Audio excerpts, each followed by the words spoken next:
I'm not gonna lie to you, this is gonna be a very triggering video, but that's my goal. I want it to be triggering. I want it to be felt because I know it's real. It's not me just, saying things just to cater to you guys or saying things because I want to hurry up and get views.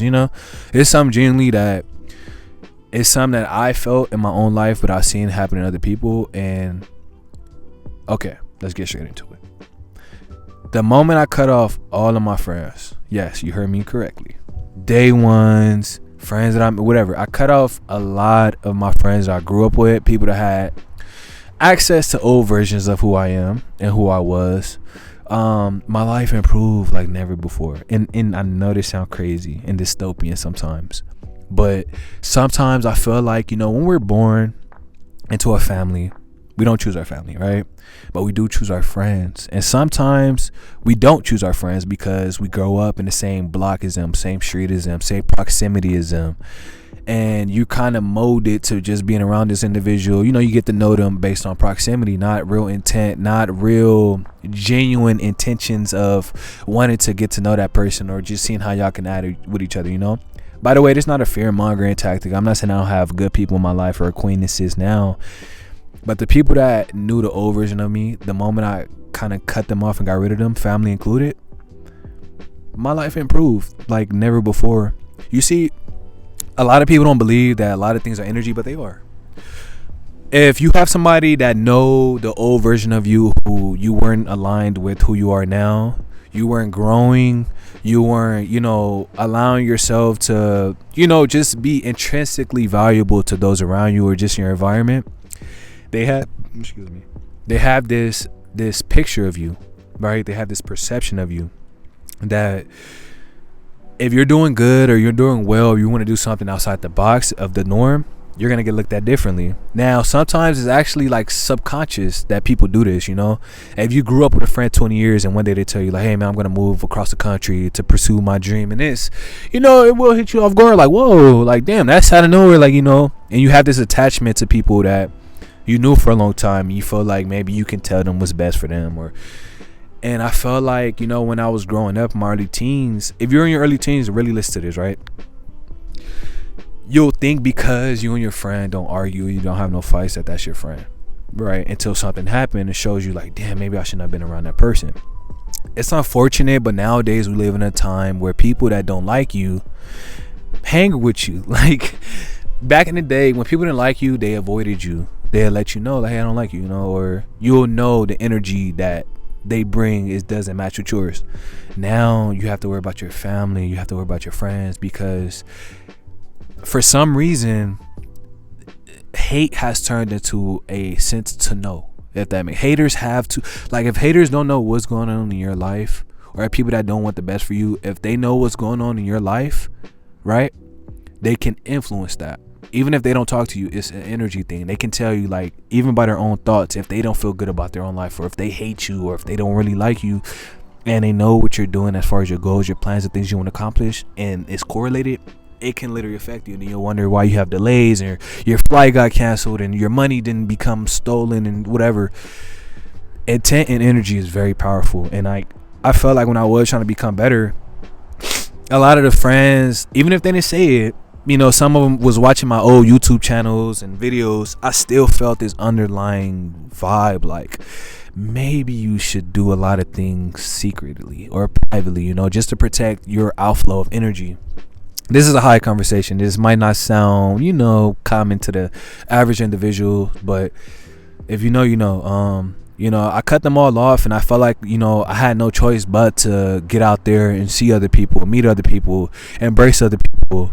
And I feel like personally too, like my biggest downfall was just, like for example, when I first moved to Texas, right? I know you guys probably still learning me. I'm from originally born and raised Los Angeles, right? During the pandemic, I decided to move to Texas. It was one of those safe havens that I felt like people, were growing and just moving, and I was one of them. And the biggest mistake that I did was bringing the past to the new. Old friends, I was trying to tell people to move out there with me, and individuals, I was trying to teach them what the universe taught me to get out of my situation. And of course I don't regret it or anything like that, because I was genuine with it. But I would say, like, if I could do it all over again, I would have just went alone, but eventually when we got out there, I had individuals that I thought like, you know, was helping me grow too, and I'm helping them grow. They kind of was like, okay, I'm out here now. Everything else for me, it's me. It's every man for themselves, and it quickly allowed me to realize that if you're doing good in your life, and a lot of people that is in your past or involved in your past, they don't want you to do good.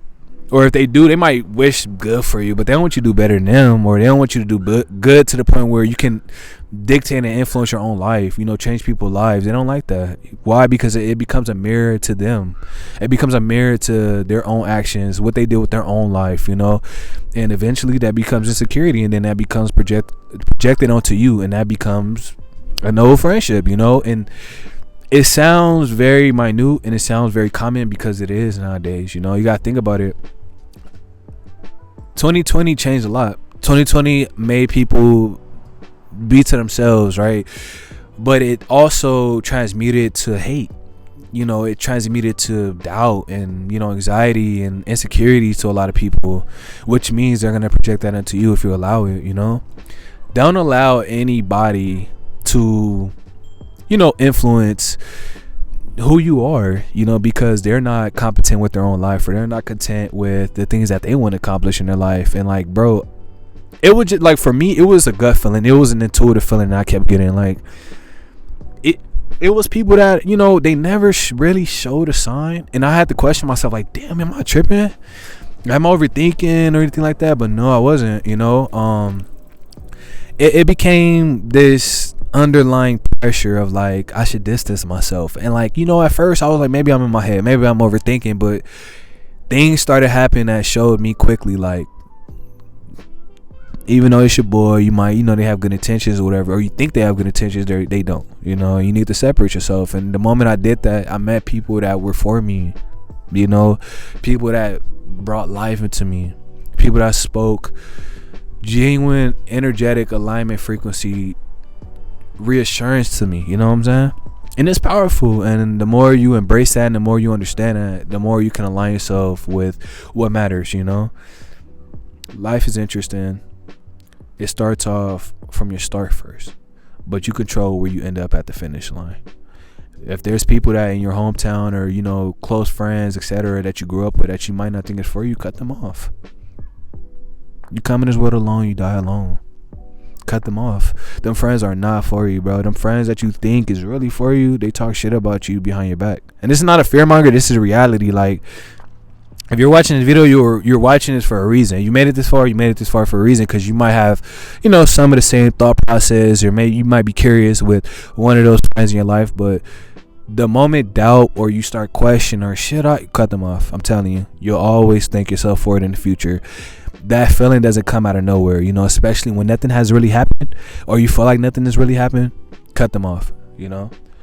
But yeah, man, I just want to come out this video and just talk to you guys, you know, something that really matters, something with intent. And you know, cut your old friends off. They're not adding to you, you know. You just with them because maybe you was living with your mom and dad in a neighborhood that they happen to be a part of. You're grown now, bro. You can make your own decisions. And if they're not grown, they still want to sit on the ass, smoke weed, etc., let them.